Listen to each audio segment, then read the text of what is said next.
when he goes over that mark. We've got this thing covered for you ahead of Game 6 in Indianapolis. Our insider, Shams Charania, with us, as is Iman Shumpert. And Shams, what's the latest on Haliburton as we sit here now? Matt, my understanding is that Tyrese Haliburton has every intention to try to play tonight. The Pacers have a walkthrough at about 5 p.m. Eastern time where they expect to know a little bit more about his status for tonight. But he's dealing with a calf strain that I'm told would keep him out for multiple weeks. If this were not the NBA Finals, these calf strains can be very tricky. We know that this is a serious issue. I'm told the medical staff is going to be the ones to make the final decision on Tyrese Haliburton's status tonight. So as much as he does want to play, it's going to come down to the medical staff's evaluation of him pre-game. So how does he look on that calf? Sure. Even if he is able to play, how limited could he be? These are all questions going into tonight's game if he does hit the floor tonight. So, Iman, there was really two sides to this, okay? And we'll start with the one if he plays. We know he's not 100% if he's out on the court. So how do the Pacers manage that part of it?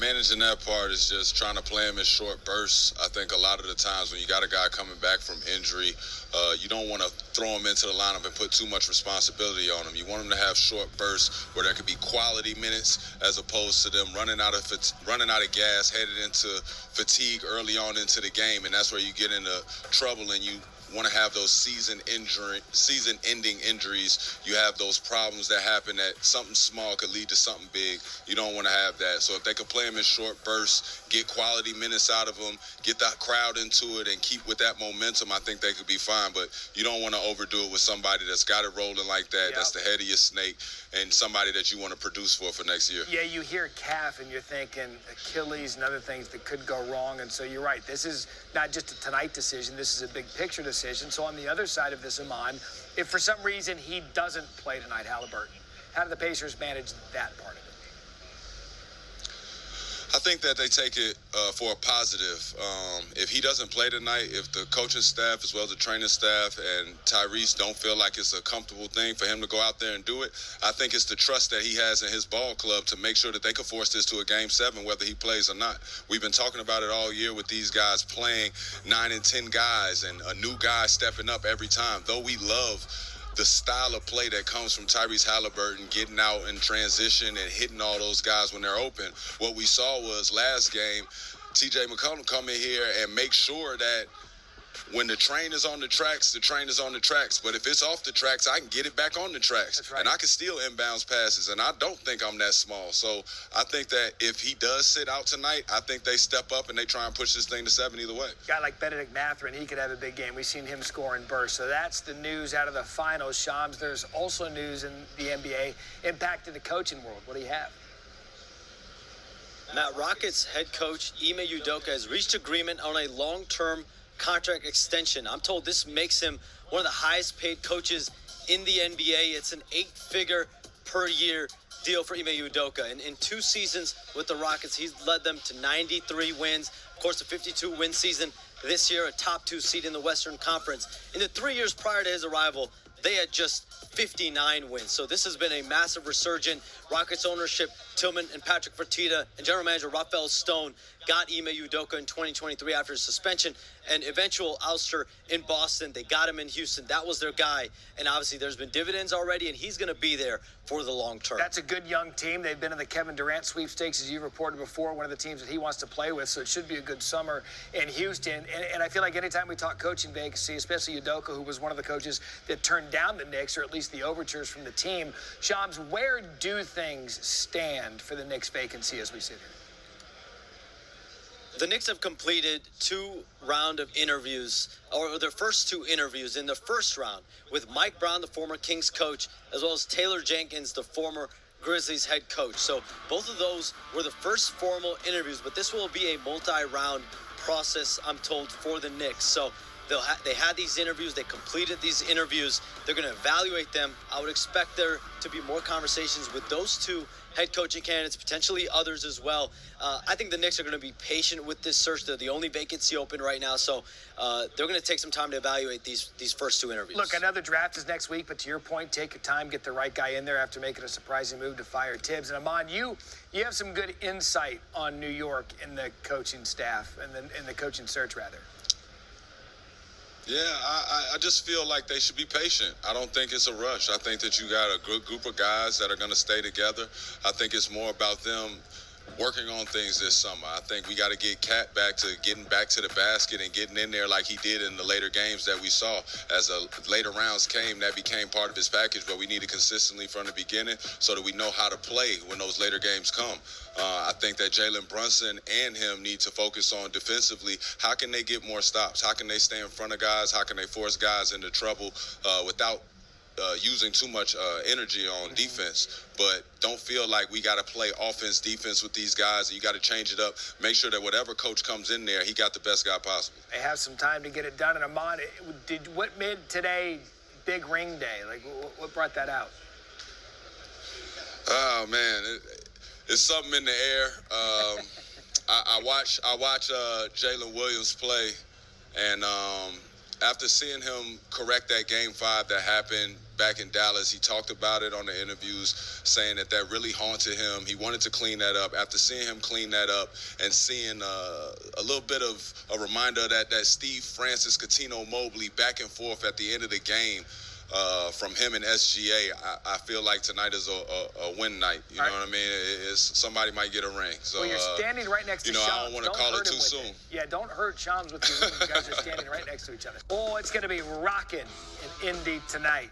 Fans willing their Pacers to stay alive. Game 6 of the finals. Indiana 7-3 at home in these playoffs, but all stats go out the window if Tyrese Haliburton can't go. His calf injury is front and center. As we welcome in ESPN Bet's Tyler Folds. Amon is back with us live there in Indy. And Tyler, let's start with your best bet for tonight. Whether Tyrese Haliburton plays or not, I'm betting that he is going to be at the very least compromised. And if that's the case, I like the Thunder. I'm going to lay it with OKC. It is a big number on the road in a place where Indy has been good. But before this series started, Matt, I think you and I agreed Thunder in 6. Yeah. So we're right where we need him to be. Right. And with Haliburton compromised, I think we can feel even more comfortable laying this 6.5 in Game 6. So I think we'll find out early in the first if there's some juice in that building and India's got a lead after the first quarter, because they have not had a lead at almost any first quarter in this series. If they can kind of punch OKC first and make them work, then maybe they can stay in it. But if OKC jumps on them early, I think it's a wrap. So, Amon, that says comfortable win for Oklahoma City. You like that? I think I agree a lot with the beginning of the game. If we can see the Indiana Pacers, start a run early on and get OKC to call that first time out, if they can get them a good punch in the mouth to let them know whether Tyrese Haliburton is 100% or not, it's going to be a long night for them. I think that they can have some daylight. I think they do a good job in this building. I think they do a good job of playing for each other and playing for their coach. But with dealing with OKC down the stretch, dealing with Shai and back and forth with Jalen Williams, I was just talking about how they remind me of Cuttino Mobley and Steve Francis. It's just like, you go, then I'll go. You go, then I'll go. Dealing with them down the stretch is a tough bit at it, and I would like to see early on how it goes, how they defend without Tyrese Haliburton, because like you saying, he is going to be compromised and he is going to be limited. I expect to see him in short bursts. They'll need all hands on deck either way, because we know he's, again, compromised, not going to be healthy. Player prop now that you like. Chet Holmgren, he's been really good the last 3 games of the series. In fact, he's had double-digit rebounds in each of the last 3 games. So I've built the same game parlay with Chet here. 15-plus points, 10-plus rebounds, and 2 steals plus blocks, plus 220 is the price.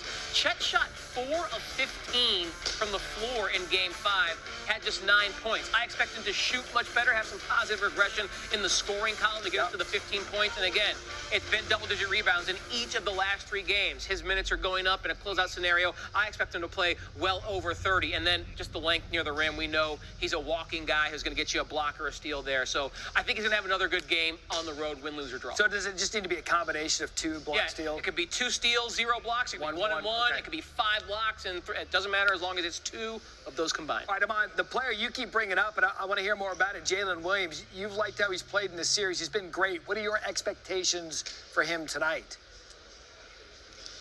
Tonight, he needs to go ahead and solidify that he can close out a series. I think he did an incredible job bouncing back from that Game 5 that haunted him, and I love the way he talked about it. He didn't make an excuse. He knew he needed to be more.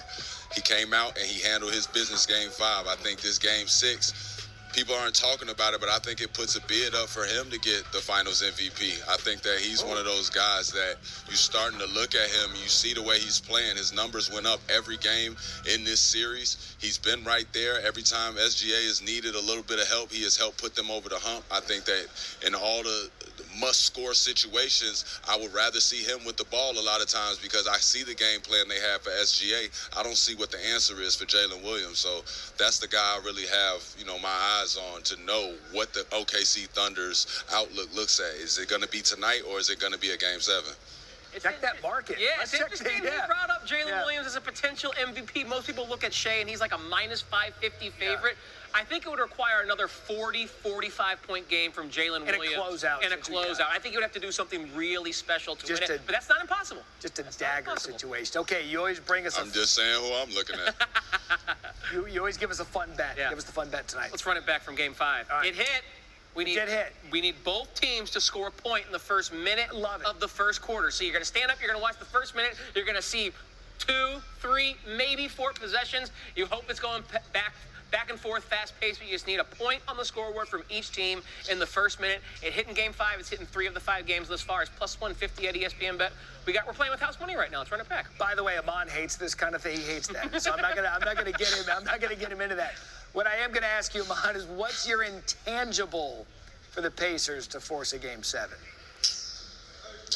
I think that it's going to be the 50-50 balls. I think you got to make sure that you get stops tonight and rebounds. The Thunder cannot look at second chance points. They have to feel like the air is getting taken out of the building over and over and over again. It has to feel like we're getting tough shots, and if we don't get a good shot on this, we got to force something up. That'll leave it to 2 guys taking shots, and that's the only way you're going to beat this team. If everybody has a rhythm, they are a lot to deal with. To get that crowd going and get the energy going, you're going to need everything you have tonight. You two have given us everything you've had, including a bet that Amon can't stand. Gentlemen, thank you so much. With this matchup where the Thunder can wrap up the championship tonight at 8:30 Eastern on ABC, the odds are not in Oklahoma City's favor. Road teams with the opportunity to clinch the finals are 35 and 45 in those games. Game 6 of the NBA Finals. Thunder up 3-2. Pacers fighting for their season. And everything's on the line tonight in Indy.